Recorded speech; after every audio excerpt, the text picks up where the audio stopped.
Welcome to FO Talks. With me is David Mahon. He is a legendary investor based in Beijing. He writes China Watch. He has been an author with Fair Observer. This is the first time he's doing a video interview with us.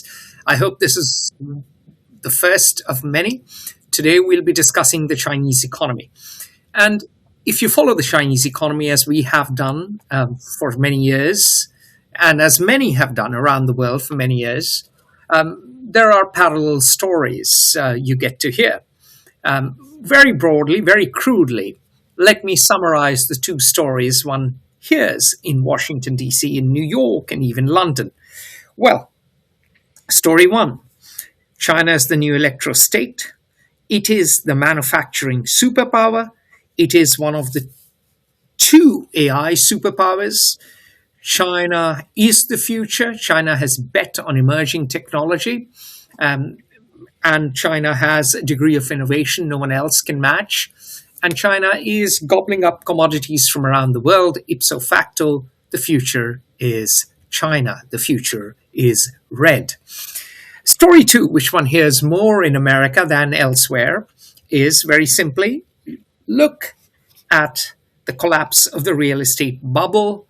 Look at the fact that bad debts on banks' books are astronomical. Look at the fact that household savings are locked in real estate and the fact that there is no consumption. And look at the fact that there is massive youth unemployment. And the lie flat movement is an example of that. Lie flat as in the youth have decided to lie flat instead of make effort. And the Chinese economy is a bubble waiting to crash. China is a paper tiger that will eventually crumble. And all America needs to do is push on the right levers, put the tariffs on, and something's got to give. So these are the two parallel stories. And with me is a man who has lived in China, invested in China, studied China, a man who's obviously from the West, New Zealand, though not geographically a part of the West, is certainly culturally and economically a part of the West, and a man who knows the East supremely well, not just China, but also India. That's a later conversation. So, David, welcome to FO Talks. Once again, paint us a more nuanced, a more deep, a more granular picture of the Chinese economy, sir. Thank you, Atul. The main feature in Western thinking in regard to China is colored by the fact that all Western economies, particularly the United States, sees China as a competitor. So focuses largely on the negatives, the flaws within the Chinese system and the economy. So we end up with a very polarized view. In most cases, one is either optimistic about the future of China and pro the Chinese process, the Chinese economy, or one is taking refuge often in a sense of Western primacy, insecure that this is being challenged not just by China, but by a number of countries around the world. So if I look at the domestic economy of China from a grassroots perspective, and our business activity takes us into second, third tier cities. We have a lot of advisory clients in the horticultural and dairy sectors. So we're in orchards, we're on farms, often spending days at a time in Chinese counties. So we're not just looking at China through the prism of the three first tier cities, Shanghai, Beijing, and Shenzhen. At the grassroots of this economy are the same forces that were released by Deng Xiaoping and his economic reforms in the late 70s. It's a struggle by a few 100 million people, in this case, close to 600 million, trying to get themselves beyond agricultural life, agricultural toil, or from the more marginal existence in small towns to the nearest bigger city, the nearest bigger job. This has driven an urbanization wave that's unprecedented in history. You get various figures from 400 million, 550 million people being lifted out of poverty. And that's true. And that is the character, particularly of the last 30 years. China's become more developed, and those forces are not as intense, but they are still the main drivers of this economy. So yes, China has many problems. In a post-pandemic world, as in many economies, those contradictions, those flaws were highlighted. And in China's case, exacerbated by the geopolitical tensions of America's attempts to contain China economically and also geopolitically. But if we look at the patchwork that is China, you cannot make a generalization on the housing sector, the industrial sector, or the employment sector, because China is arguably a collection of interlocking regional economies. It's a very centralized country in terms of social and political policy. It is the most decentralized economy that matters in the world. And that decentralization means that even core economic policy promulgated from Beijing is actually adapted and utilized in every one of the microeconomies that it goes into, and that it is designed to affect for their own purposes. So I'm going to interrupt you for just a second. We'll talk about decentralization later because that is counterintuitive sitting where I am sitting right now. But please carry on.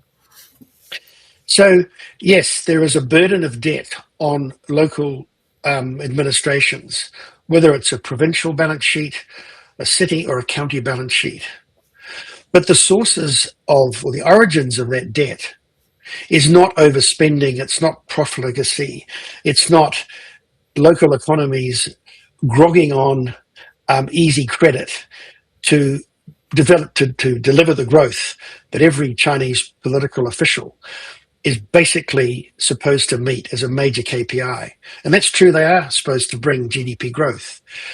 But if we think of the costs that China's faced, we go back really quite a way to the global financial crisis, where there was a 4 trillion renminbi effective stimulus package or investment process, which was China's hope not to be drawn in to the malaise of the rest of the world. They overinvested.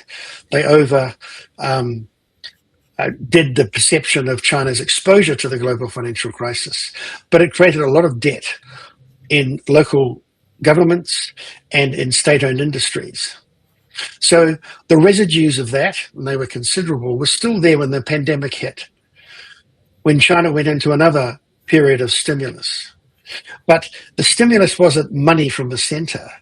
The stimulus was a command that every town, every city spent their own coffers on compliance to the very strict quarantine and COVID management rules. So it wasn't that the country was flooded with money from the center. Every city had to come up with its own means to test. I had 400 COVID tests in 2021 and 2022 because every 48 hours in Beijing, in the district I live, which is right in the center of the city, one had to go to the local hospital or booth where they did the testing. Across China, the burdens of actually fulfilling that mandate, also paying for the vaccines, and China vaccinated to a degree that very few countries could match. So they had to take on the pressure of this huge obligation of spending money around the pandemic. Then coming out of the pandemic, having triggered a alleviation of the property bubble, not to burst it, but to alleviate it, which really began around 2018 in banks restricting credit to some of the large property companies. This then became a more intense process as the big ones, that the names of which we now know, Evergrande and Country Garden, were denied the levels of credit that they had enjoyed before. This triggered a crisis of confidence, and rather than the bubble gradually depressing, it ruptured in many parts of China, and we had collapses of regional property markets, city property markets. This caused a huge burden in trying to sort this out, particularly in 2023, 24. Again, the government put forth this policy where local governments were supposed to buy out at discounts the nearly completed but basically stalled property projects and turn them into affordable housing. But the cash had to come from the local banks. So once again, local constituents had to pay the cost of the local political constituents of sorting out what was, for them, a regional crisis. Though in this case, it was pretty linked across the country. So we're not dealing with bad management. We're not dealing with people who are incompetent. Chinese local officials are amongst the most educated and experienced in the world. You don't get the job in finance unless you've got the equivalent of a master's degree in finance. I think there are 9 or 10 provincial governors that have Ivy League degrees or equivalents. You don't get to develop strategy for industrial policy unless you are a qualified engineer. You don't get involved in issues of food safety or agriculture unless you have, again, the attendant qualifications that are required for those jobs. So these are very skilled people. There are some political pressures that distort the choices they make, of course, but in the end, economic performance is everything. It is the same KPI that Xi Jinping has to deal with. Again, we talk about the loss of value to households because of the collapse of value in many cases of their real estate assets. But we should see this also in perspective. First of all, households have money in China. The average savings rate is still between 37 and 40%. At the moment, there is 22 trillion US dollars, that's dollars, of household savings in China's state banking system. That's the equivalent of over 80% of American GDP last year. That's cash in hand. Most houses that people live in, the actual family dwelling, is on a manageable mortgage or is already part of the family assets and doesn't have a financial cost. It is the second and third apartment. It is that new speculative buyer of the migrant from perhaps a small city to a larger city that has been exposed to the collapse in value. But even collapse is the wrong term. I've just come from a trip over 5 Chinese cities in the normal process of business. The biggest discount in value that people were concerned was around 30% in a second-tier city in Zhejiang province. The averages in Beijing and Shanghai and Shenzhen are closer to 20-25%. Many of these in the major engines of the Chinese economy will recover. The problems lie in the areas where China's been trying to develop more underdeveloped cities and regions, central China and western China, where overinvestment and speculation in real estate was far too great. And for those assets to be reconciled, amortized, will take a lot longer. But we also must remember it wasn't just real estate speculation in its classical sense. Local governments in the last 15 years have been obliged to raise their own capital for their own development. The only option they had was converting agricultural land into residential and industrial real estate projects. So while there was strong growth and demand in all areas across the country, that was fine. But beyond the point where demand was being met, they continued to convert agricultural land into these residential and industrial developments. They just needed the cash. The cities didn't need the development. So these contradictions, these problems are being dealt with. And at the moment, to say that China is vulnerable because of its real estate sector, we have passed that point. Under current policies, gradually there is a flattening out and bottoming out in many cities. And if you've got a new project under the new laws, where due diligence by the potential householder on every aspect of the developer is available, people are lining up to buy those new apartments because they still want somewhere to put their cash. And many of these projects certainly have a future in the major cities. All right. So you've painted us a nuanced picture. Let's talk about the positive side of the story. China has invested in solar energy. China has invested in batteries. China has taken the lead in electric cars. BYD is, of course, the most spectacular success story, but there are many others. My laptop, which I'm using to speak with you, is made in China. The phone I have is made in China. Most of the stuff in this room, especially if it's electronic, is certainly made in China.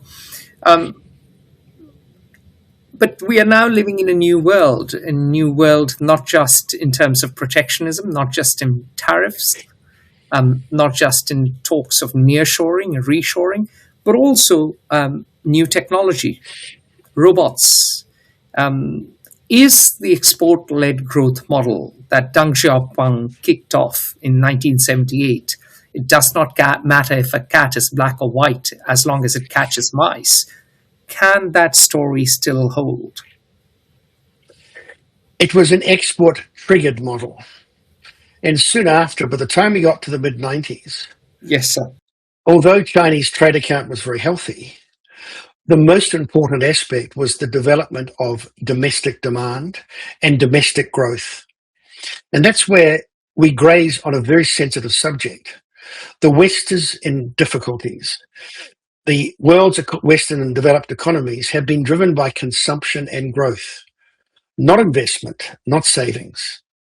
China's been driven by consumption to a degree, and yes, exports, which it has trade deficits with many countries, but the real engine is the domestic economy. And if you look at the changes in the 8 years before the pandemic, the exports contribution to GDP growth had dropped to a very, very low level, basis points in terms of the percentage growth each year. The major drivers were domestic consumption, domestic investment, and this is not, as often is characterized, command economic policy-driven investment. This is investment for retooling China to actually come from its relative insolvency when Deng Xiaoping took power to, in purchasing power parity now, the largest economy in the world, second largest if you benchmark against the US dollar. So we're looking at an economy that has benefited hugely from exporting to other countries. But in the end, that dependence, which it observed, made the rest of Asia so vulnerable, particularly in the Asian financial crisis in the 90s, where that export-led growth, that open stock market, convertible currency environment in developing markets meant that they all collapsed together. You're talking about the 1997 Asian crisis, yes, which we study, where we had fixed exchange rates, where we had a freely convertible currency, and where the central banks also tried to have monetary independence. And that famous holy trinity is impossible to achieve, as we learn in any first class in international economics. Exactly. So China enjoys tremendous trade. Its trade with the US, it's only 15% of its exports. It began the diversification in the first Trump term. The real growth has been Africa, Latin America, the Southeast Asian region, Russia, Eastern Europe. There are blocks going into the European Union. There are blocks going into the US. These are not insignificant, but at the same time, the diversification means that the trade account is okay. What we don't want is for China to depend in the future too much on its trade account. What is important is that it confronts the underlying contradictions that it has never really resolved in its economy. There are many aspects of Chinese economic policy that certainly have suited a developing country on its knees, slowly getting to its feet again. And those have swept through the 90s and the first decade of the century. We're now dealing with a very interesting phenomenon, which is hard to find a parallel in history. China, on the one hand, is a developed economy, if you take its 11 coastal provinces, and on a varying spectrum, The rest of the country is a developing economy. So China's got to balance those two. The good side of that is it has a developing market where things can be made, developed much more inexpensively than those 11 coastal provinces. It is a source of less inexpensive labor, of service sector employees. But on the other hand, it means that in the macro management of China, it needs to manage its economy a little bit now like the US has to, or European countries have to, where you don't get the same big growth rates. You can't go for those. China is now such a complex and sophisticated economy. They don't want more than 5+% a year. They will even be fine with 4% a year because it is now so varied, and the real pools and the real engines of growth are pretty deep. So China's situation is, it now has to look at the way in which credit is managed into the private sector. And at the moment, you could argue for private companies, medium and large size, it's very good. Local banks want winners. They don't want to just dump money into state-owned businesses who deliver often less than 25% or even perhaps half of the growth of a private business. But what isn't available is actually crucial to their tech sector, which is the kind of venture capital funding that America does so well. China's not good at that. You don't get a lot of venture capital firms here. And the process of investing in these nascent but critical technology companies is still pretty hit and miss depending on the enlightenment of the management of a city or a county. And so China's got major gaps. One of them is it's a largely state-owned banking system. It doesn't have the variety that one needs in a healthy economy of non-state players. And certainly when you go to angel investing, venture capital, God forbid, it would be wonderful if they could bring in the kind of microfinancing that takes place in places like India. So those are major things holding China back. They're still doing well in the tech sector, but they could be doing better, and they could have a better kind of competition should they change their financial policy or banking policy, sorry. Understood. So still a very heavy presence of the state-owned banks and a lack of nimbleness and sophistication when it comes to investment, angel investment, venture capital, etc. So let's go back to the point about the electrostate.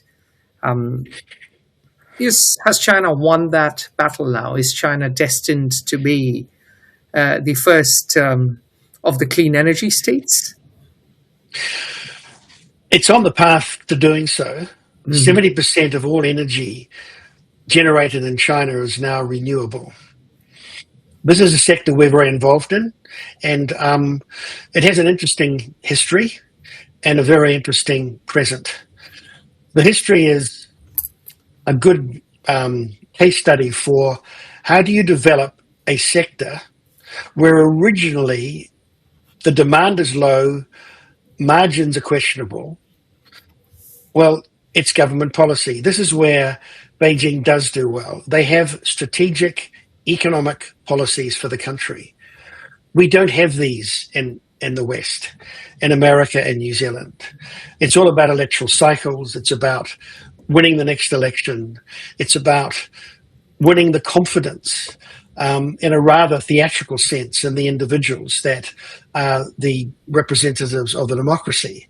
In China, it's not about that. It's about policies that are going to make China a more secure country and have China avoid the pitfalls that it has stumbled into in its history, not just since the revolution, but China has, in one way, a long memory of how fragmented it was towards the end of the Qing dynasty, vulnerable to foreign exploitation and internal exploitation. So in this situation, it's determined to build the future. And it probably, you could track this whole move to renewables, to solar and wind power in particular, goes back about 15 years. The trouble is, what China has managed to unleash in competition, and I'm a passionate believer in free markets, to me it's fundamental to any economic system.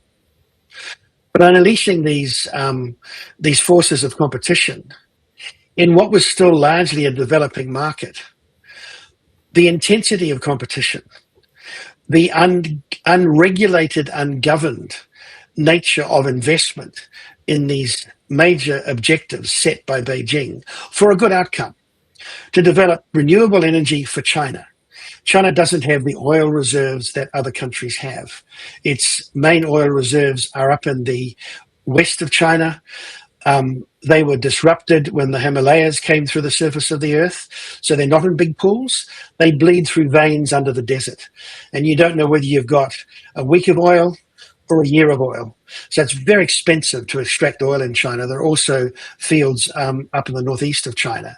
So China has been a very dependent country importing Also, fossil fuels. there is the Malacca dilemma, or what Hu Jintao called that 80% of the energy was once coming through the Strait of Malacca, and the Kiwis could block it. Leave aside the Aussies. So that's Kiwis can't block anything. We couldn't even block the straits between the North and South Island. But I think the Straits of Malacca is... the Aussies could block them, especially after They could, August. Yeah. So well, August will never happen, and Australia should go to a more practical defence policy. But you're quite right. It wouldn't take much to block the Straits of Malacca, which is the great irony that a US-led coalition to maintain primacy in Asia says that they're defending the right of passage of maritime trade. Well, why would China want to block its own trade? Most of what flows through the Straits of Malacca up towards China and North Asia is crucial raw materials, fossil fuel components. Why would China strangle itself? So I think we're quite safe from that perspective, perhaps not from an American move. But point was, there's a geopolitical reason for China to go for clean energy, renewable energy, because yes, energy at home is difficult to extract and highly expensive, but also the energy that comes from the Middle East, and China is the biggest buyer of Saudi oil today. That is extremely vulnerable to a blockade, to a naval blockade. And the energy that comes through gas from Russia, it also imposes a certain dependence. So it is in China's interests to make sure that they are somewhat energy independent. That's true. I think it's these days incumbent on all countries to try and achieve a high level of energy independence. And what China's developed in wind and solar power is moving it towards, let's say, it is de-risking its economy and society from the level of dependence it has had to endure. It is still, in many ways, dependent in terms of a greener China on the gas that comes in through the pipelines from Central Asia and from Russia. Those are pretty well maintained if you think of the current geopolitics into Central Asia and Eurasia. But we can't underestimate the vulnerability. When America bombed Iran, the first train from Chengdu of the Belt and Road Initiative that was linking China to Europe through a more southern route had entered a railway station just outside of Tehran. Given the potential for maritime disruption of supplies of many things to China, this rail line was very important. Unfortunately, since the bombing, there's been a major concern. Well, what if allied countries, for various reasons, decided to disrupt that line? This is important for China because it is for maintaining the two-way trade into Europe, but also into Central Asia. So yes, there remain vulnerabilities despite the great infrastructural developments that have occurred. In the end, if we look at emissions in China, we look at controls of pollution in factories, the process has been quite extraordinary. This year, China reached a neutral point in terms of emissions. It flattened. So instead of the growth of global emissions, China's now plateauing, and the trends are only going to come down. China is the only country that is keeping the principles of the Paris Accords. nearly every other country in the West has given those up in favor of or out of insecurity for their own domestic economic development. But China's not doing it because it's the good guy. It's doing it because it needs to. And it's also doing these things because of social pressure. This is the People's Republic of China. Evidenced most recently in the demonstrations in 2022 at the end of a very, very draconian lockdown period in the Omicron strain of COVID. When if you looked around the world, it was clear it was uncontrollable. It was a far less virulent strain, and basically you had to live with it. And it really only affected very old people and people with other conditions. China decided to continue to have what had been a tremendous, almost a relatively low death rate and a good COVID policy. The population knew that this was an act of political vanity and hubris, and it wasn't really a public health issue because they could turn on their VPNs and look what was going on around the world, and they protested. It wasn't a hundreds of thousands of people. It was clusters of hundreds, maybe 1,000. Immediately, the government changed the policy. One of the big pressures from 2014 was when we had the air apocalypse. Here in Beijing, the PM2 went up to 600. Anything over 100, you're dealing about serious health issues. And there was a woman who did a video called Under the Dome, a renowned broadcaster. It went viral across China. Her fetus she was carrying had been diagnosed with cancer as a result of the bad air in Beijing. The government shut it down after 4 days. It was too late. The pressure on the government to clean up the air in cities became so great that they totally changed the policies and set targets which we now enjoy. It snowed last night. Beijing is blanketed in snow. I can see the Jingshan Park with the pagoda above the Forbidden City. Its roof is white. The sky is blue. We get more sunlight hours than Madrid now due to the new policies. And this is the same in many, many Chinese cities because of social pressure. So this lady, when did she make this video? Which 2014. Year? 2014. So this has happened within 11 years. Within 11 years, and I would say within 8 years, basically the problem in Beijing had been solved. It's also, you look at Shanghai pollution levels, even some of the northeastern cities that have still got some of the old heavy industries. We were managing a portfolio that included some assets from development banks in Europe. Had very strict policies, some very good policies on the sustainability of businesses, etc. There were 5 companies in Shandong that I was visiting. I think it was in 2018, perhaps 19. And I noticed that the city that they were in, at night, many of the factories were dark. Our businesses were functioning, but I asked, so what's happened? And they said, well, we had the 2-year moratorium, the 2-year deadline. We had 2 years to switch to gas.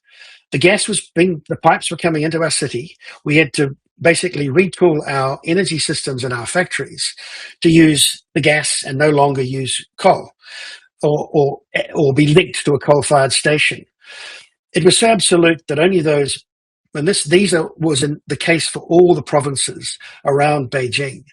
So not only did Beijing City sort its air out, but the wider source of pollution, which was these other provinces and cities running their industries on unclean energy, they also came under the restrictions. Then it spread across China. The same thing with agricultural burn-off, which I know is the bane of the residents of Delhi every winter. Where Delhi has other problems. I mean, supposedly democratic India, it's not that democratic after all. No former colony is. But not even the US, where I sit anymore, where I sit now, is arguably that democratic. But in all of these countries, societies have demonstrated an inability to solve problems. And Delhi or India still has a colonial bureaucracy, a legacy of the Raj. that dances to its own tune and that is not under the control of elected officials, really, except for serving their political goals and political Yeah, purposes. yeah. And it is unanswerable to the people. And so the pollution in Delhi causes cancer too, but nothing has come of it. And yes, agricultural burn off continues. The stubble in the fields is burnt not just in India but also in Pakistan. So these problems in South Asia fester and are likely to fester. There's no collective will. Well, what they did in China was the government essentially ceded a purchasing policy from farmers. You know, in the north and northeast of China is a huge wheat growing area, also corn growing area, Yeah. and there are millions of hectares that after the harvest have these wigwams of stubble and stalks. Instead of having to burn them to deliver nutrients back to the soil, the government has been buying all this chaff off the farmers, and they then go through the recycling process. And there are very cheap means for the farmers to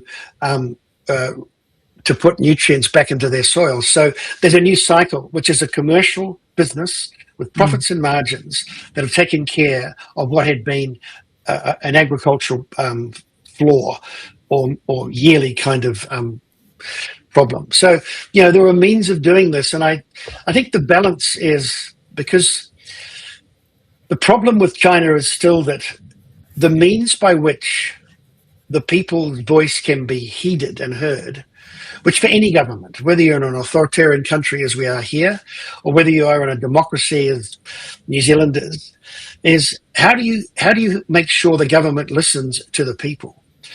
Because in the end, government represents people, no matter what system, what name you give a system. The means by which the government can hear the people in China are still, in many ways, very, very flawed and inefficient. This is why they look at social media. They don't do it for the stated aim of controlling people, you know, penalizing for misdemeanors. That doesn't happen. They catch criminals, but no one gets demerits and stuff for ordinary life. They want to know what people are talking about, what the sensitive points are. And so this system needs to develop more efficient ways for the people to be heard, so the government can make sure that they are not fomenting unrest through policies which people don't have the endurance to last out in many cases. Such as the zero COVID policy. Yes. Or the great example was the one-child policy, which by our reckoning ran 12 years too long and was kept in place because over 1 million people were employed applying and executing the one-child policy. So it was an internal bureaucratic barrier to dealing with those people's jobs, but it had huge demographic implications. We'll come back to demography later, but you haven't quite talked more about the electro-state, not just in terms of, you've talked about 70% of renewables, but electric cars, I'm told electric motorcycles now, batteries, fast-charging batteries, rare earths, magnets, Yes. new materials, all sorts of stuff. So tell us a little bit more about that effort, that process. The Economist, of course, had a full report on it, had a cover story on it. But you're sitting in China, you're an investor, we want to hear from you. Well, the bad side of all that is the waste in the competition to develop the leading technology, whether it's in solar, wind, or whether it's in electric vehicles or batteries for electric vehicles.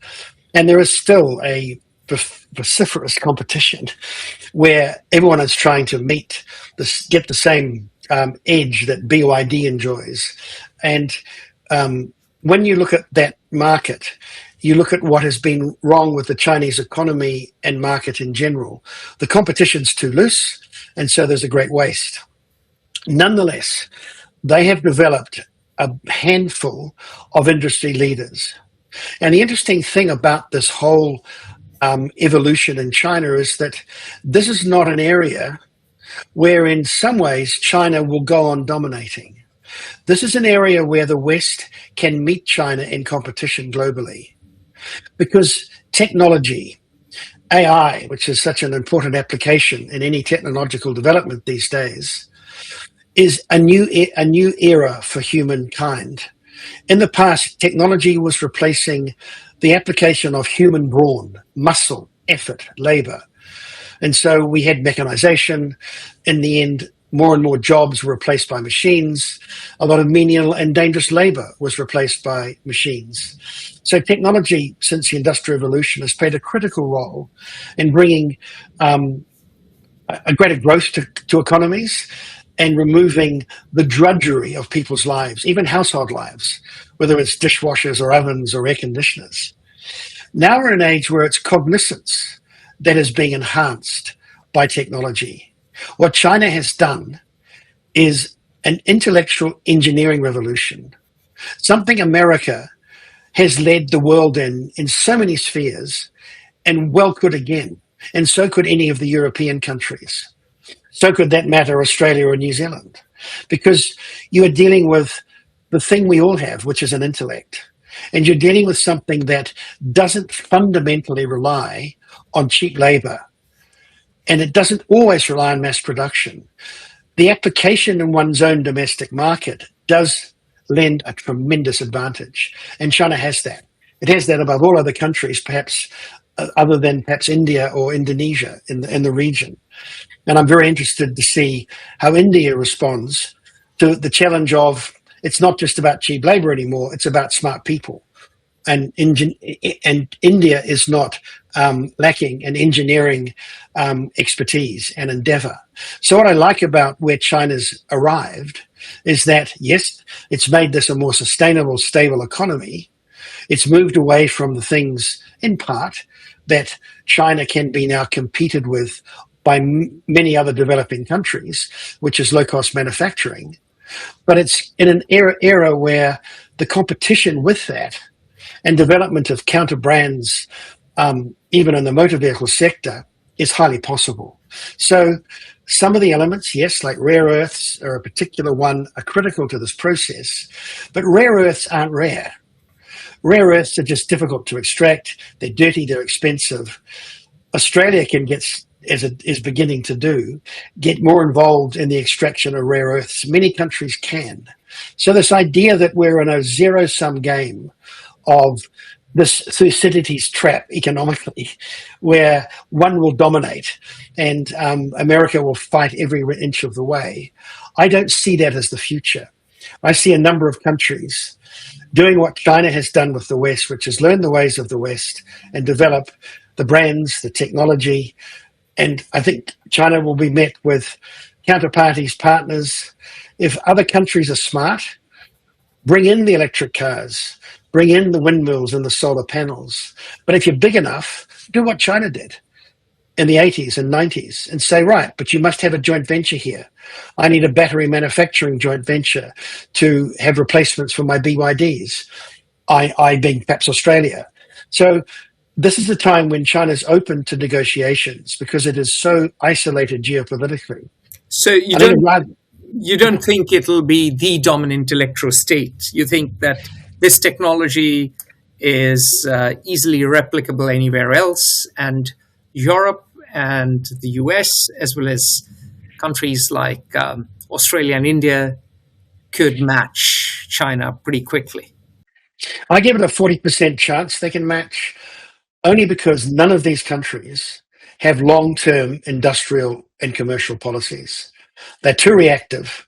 They're too fixed to this fundamentalist concept. And I do believe it comes from the Judeo-Christian democratic idea of markets, which there is some immutable law in markets that absolute competition is the only way of achieving real outcomes. You don't need long-term planning. You don't need a partial involvement by government, which is the Chinese model. And so it's that fundamentalism of thinking, which starts in the religious realm. We're the only ones that are right. Our rules are the only ones that apply. And it transfers into the social realm. And it also fuels that inappropriate sense of Western primacy that Asia has had to deal with for many centuries and is beginning to be alleviated from. So the caveat is it would need a long-term process, a sort of 5 to 8 year planning for the countries involved to develop such matching systems and to compete in the same way. So I give it a 60-40, but there is no reason that we should say this is a fait accompli today. I never realized you had a theological bent, David. I have a right, and I have a New Zealand Maori weaving, part of which is has a spiral, which is the South Pacific to most every major religion in India or China. Yeah. Let's not go into the spiral, but it relates to infinity, relates to the heart. So we have to think on all levels, even though we these things that deeply. Brilliant. Now you mentioned China is the most decentralized major economy in the world. You know, even though it is centralized in its political structure, in the control of the CCP, the Chinese Communist Party, which, by the way, before I forget, and not too long ago, at the end of October, they had the 4th plenary session of the 20th Central Committee of the Communist Party of China. So, explain to us, how does this, extremely centralized political theater operate from what's that Communist Party headquarters? I'm forgetting the name. Zhongnanhai, yeah. Zhongnanhai, right? So from Zhongnanhai, how does that theater play out, and how at the same time China is the most decentralized major economy in the world? Explain the cognitive dissonance that I'm experiencing. Well, China adopted communism, or a part of the society did, in the 20s and 30s out of pragmatism. It knew that only collectively could it overcome the Japanese invaders as that increased in the 30s, but also by then the yoke of the colonial powers that had fragmented China, had basically disempowered its governments, and was extracting all it could. So that collective approach allowed Mao to be victorious in the end, in forming the People's Republic of China. And China has been very pragmatic, but the great leap forward and the Cultural Revolution weren't terribly pragmatic, sir. Well, I wanted to make that point, that if you take the first few years of the 50s, China was on a good path. Then it went wrong, and it went badly wrong, because the party realized that to be liberal economically would mean ceding much of the power they'd just managed to seize. And Mao decided that he wanted to have complete control. We can argue the combination of fear and power in one individual, which often is a characteristic of a dictator. Indira Gandhi had that fear and power, and she turned to socialism precisely when Deng Xiaoping opened up markets in China. So you could argue India scored a spectacular own goal and gave ceded the chance to China to be the workshop of the world. So it isn't just Mao, but he was more brutal. Well, essentially, you look at, as you've identified, the 50s, the Great Leap Forward. If you look at the Cultural Revolution, tens of millions of people died because of the ridiculous policies of the Great Leap Forward. The Cultural Revolution was an interesting mix of social disaster. Weirdly enough, though, I've been looking at production levels in various provinces and cities during the Cultural Revolution. And the government was so busy with its infighting and political propaganda spread, it left a lot of state-owned businesses to get on with manufacturing things. And they were increasingly run by the engineers that were supposed to be in charge of the workshops. The commissars were busy doing other things. And in many parts of China, you had production levels improving and efficiency really beginning to get somewhere, because the leaden burden of communism was lifted from them. But I look at the Communist Party today, you think of a trough of water. I remember looking at a trough of water actually in a village in India, and it had just been filled. And a woman had put a length of cotton into the cloth, and it took the perfect contours of the waves of water in the cloth. And I remember thinking, this is a metaphor for the Chinese Communist Party. Deng Xiaoping's economic reforms to embrace markets meant that the overlords, the overlaying of communist management began to adapt to the rhythms and the forces underneath it in that major body of water, being the population of China, and the loosening of state-owned industries, the allowing of private companies. And it has gone on adapting to the contours of the tides and the movements and the currents that this has delivered. So now, behind me, sitting in Zhongnan High, are highly technocratic, well-educated people who understand markets. And I've talked to senior party members around China and in Beijing. They never talk of communism. They talk of a mixture of social intervention to prevent major collapses that hurt a lot of people. And they talk about the gradualism of allowing big problems to be resolved, like the bankruptcy of a Vanke or a Country Garden or a Evergrande real estate behemoth. They talk about the process of government doing what it can to make sure that big mistakes don't happen, to make sure that there is a counterbalance sometimes to the market's excesses. One example being the attempted listing of Ant, the owner of Alibaba. The Chinese government prevented that not for political reasons. But Alibaba was trying to get into the financial sector through the back door without the internal structure to be a major financial player. So it wasn't anti-market or business.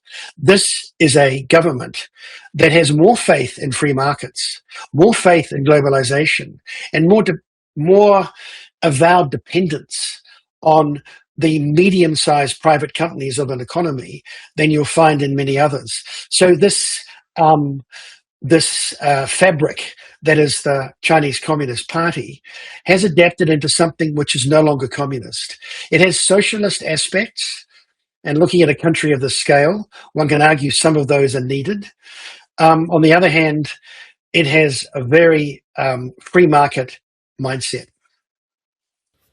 Understood. So therein comes the decentralization. That adapting to the local market forces, because you have to deliver growth in your county, in your city, you have to be responsive to the needs of the local businesses. Would that be fair for me to say? That's absolutely right. Local officials are crucial. We never bring our clients into deals that don't include the mayor, the head of the industrial and commercial bureau, the key bankers, and the party secretary of a town. And often the party secretary is the one that is the great champion. So, you don't get ahead in China as an official unless you deliver economic growth in your term, which could be 3 years, maybe 4, 5 in a stretch. So it's a pretty interesting relationship between government and business. The thing China needs to be careful of is the thing that, in a sense, the West is suffering from. We are suffering from the fact that America, your adopted country, relaxed its antitrust principles, which for a while which I think was a great tragedy. I'm a great fan of Teddy Roosevelt. I'm very much in the trust busting school, and I believe that you cannot allow monopolies and oligopolies to take over. Yes, Mark Zuckerberg argues for network effects, but he's bullshitting, really. Yes, you'll get other tech leaders warning that they need these oligopolistic and monopolistic status because that'll help them compete against China. That again is hooey. It's a whole load of balderdash. I think eventually what you do need is, yes, some sort of planning. Sure, I take that. Some version of industrial policy could be useful, could be helpful. But what you also need is some form of competition, because that is the only thing that keeps any commercial organization, or for that matter, any organization, honest. Absolutely. I think the problem I have with the Chinese economic policy at the moment is that In the key areas, they are antitrust, which is great, but it is not consistent. And China currently has monopolies in, surprisingly, catering. The state-owned catering sector is huge. If you look at the airline systems, if you look at telecommunications, I mean, the chemical industries, the state-owned portion of the economy is probably 20%. I'd argue, let's say maybe 25%. Mostly everything's driven by private sector. But at key areas, China, the Chinese government manages monopoly interests. One is the financial sector. And until that changes, and I understand for national security reasons and other issues, China will be very cautious around anything to do with telecommunications. They look for transparency. There isn't the privacy that the West enjoys, and that has its issues, definitely. And as someone from the West, I get tired of turning on my VPN every day to make sure I can communicate and read things that are quite innocuous but are blocked. So that illiberal control side of China has its issues. So it has to become a lot more consistent in its antitrust principles, or it will suffer in the same way that the West is suffering from the fact that we only have one Amazon. Apple is dominant. For goodness sake, chip companies, which is a vital element of so many people's businesses, is concentrated in so few hands. David, let's move on to demography. And you mentioned that 1 million people were imposing this bloody stupid policy, maybe not stupid at its outset, but certainly for about a decade. And that has led to horrendous results. And we know China has high debt, and we know it has declining demography. Now, Europe is caught in that trap. France, Italy, Greece, all of them face a sovereign debt crisis. There was one in the immediate aftermath of the Great Recession, and now, of course, the dark clouds are back again, and they are not in the horizon; they are pretty nigh. How long can China escape that very same crisis, and how do you reconcile a declining demography with really high youth unemployment? China doesn't have a sovereign debt crisis. China has a domestic debt crisis. If you look at China's debts, all debts put together, they're largely domestic. Like Japan. So, yes. But unlike Japan, China is nowhere near the middle income position Japan was when the Plaza Accord stalled, one could argue, broke its economy in the 90s. China still has 600 million people who earn less than $300 a month. They're educated, they're healthy, they're aspiring, they work hard. So that driving force within the economy means that the growth that China needs will keep coming. And so China can adjust to actually amortizing its issues around debt because it's to its own balance sheet. Very quickly for our viewers and listeners, the Plaza Accords occurred in 1985. That is when US allies, Germany and Japan in particular, deliberately agreed to depreciate. They deliberately agreed to appreciate the value of the yen. Yeah, yes, appreciate their currency. Sorry, I misspoke for a second. And that meant that their exports were no longer as competitive. And arguably that led to the collapse in, I believe, 1992, if I remember correctly, of the Japanese market. Of course, there was a bubble going on. There was a massive real estate bubble in Japan at the time. Arguably never quite recovers. Too many zombie firms remain. Japan didn't do the cleanup that it required. And Japan has had many, many years of sluggish growth, and now it has an aging population and a massive domestic debt crisis. Over to you, David. Well, it's a good description of Japan. The difference with China is the fact that at the time that it kicked in the 90s, Japan was already a developed country and a huge middle class. China was 1.4 billion people. Only 500 million of those are middle class. It's growing every year, and that middle class is getting younger and it's getting wealthier. So the issues in the core engine of this economy demographically are not the same as they would be in a smaller country. In essence, also, China's greatest problem up until recently has been too many people. Now, and for a long time, people said, well, in the end, the sheer population size of China will prevent it from developing to the levels that make it a developed country and secure in itself. Now we're having an increase of population. We're told the biggest problem for China is it won't have enough people, and there are these demographic imbalances. There are demographic imbalances. We want a smaller population. That trend is not negative. In terms of the workforce, China is the only country in the world that is applying smart technology and automation and robotics ahead of a drop in the workforce, because already the workforce is dropping. As I say, I go to horticultural and agricultural areas every month. The biggest problem is the average age of people picking fruit, working in these areas, working on dairy farms, is somewhere near 50. They're close to retirement. Who will replace them? So there's a massive drive for automation and the application of smart technology So, everywhere. sorry, very quickly. What are the young doing? Surely there must be young people who can take these jobs. Because of the education system, Yeah. the last generation of young people were educated to a level they don't have to work in the fields or get the marginal wages in orchards any longer. So they've managed to get jobs in the nearby towns.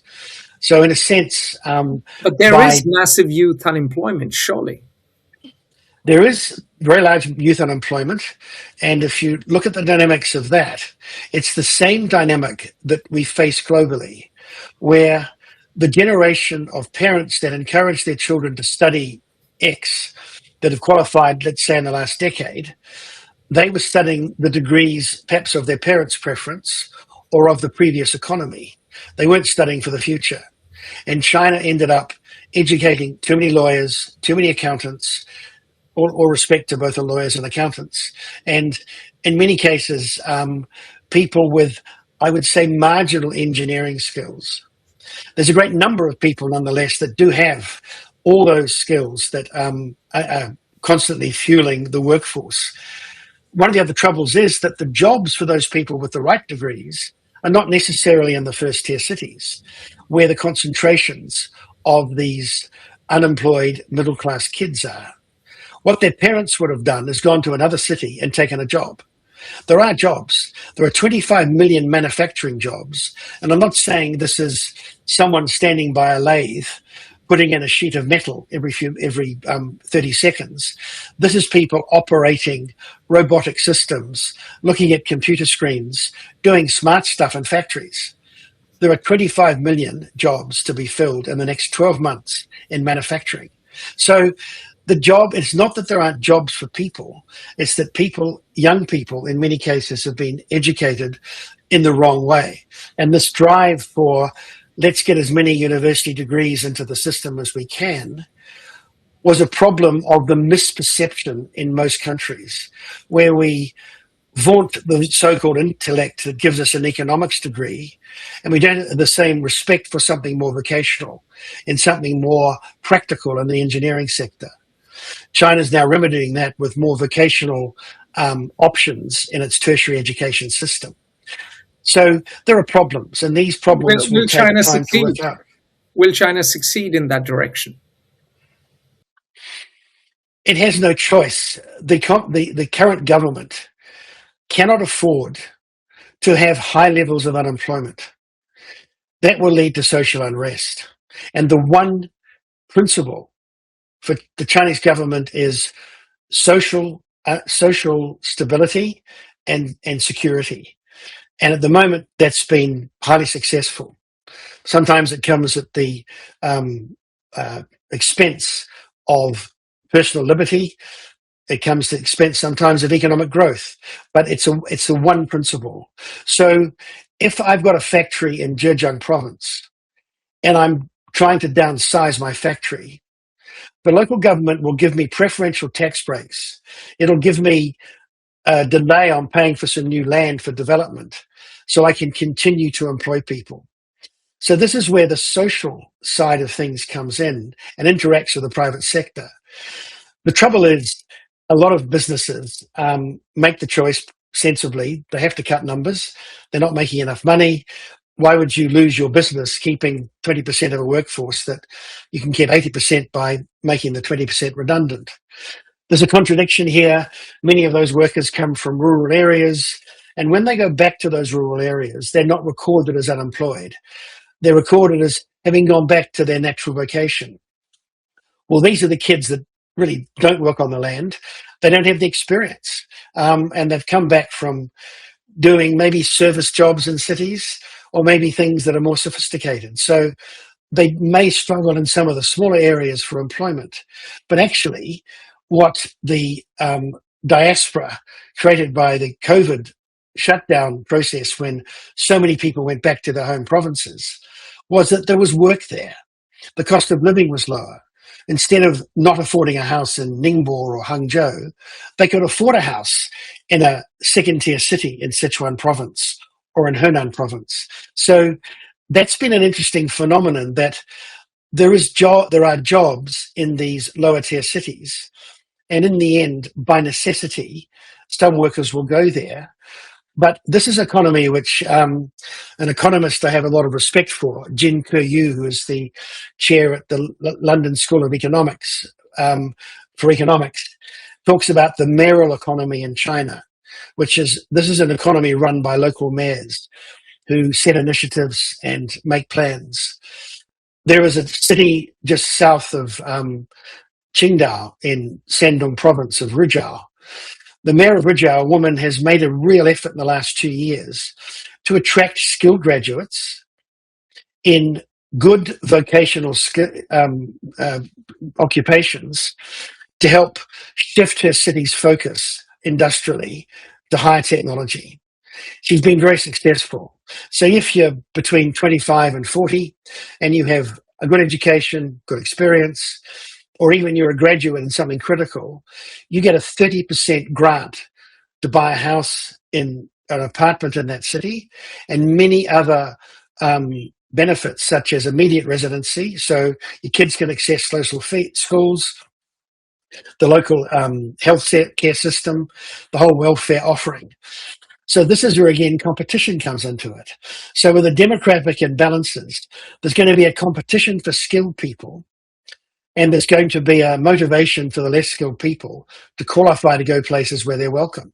So I think the internal dynamic of China at the moment means this idea that there's a demographic sword of Damocles hanging over the country is actually not something that we should be currently concerned about.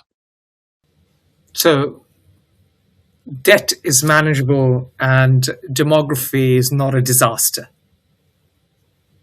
All right. On that more cheery assessment of the Chinese economy and a glimpse into the mayoral economy that your economist describes, I think adieu for now. We will discuss many other matters in the. Thank you for writing for us. Thank you for speaking with us today. We very much look forward to interesting conversations about interesting things, not just China, but also Western economies, because you've had some things to say about them. And see you soon, sir. Thank you, Atul, very much. Look forward to the next time. Goodbye. Bye. Join the conversation at Fair Observer and subscribe to our YouTube channel.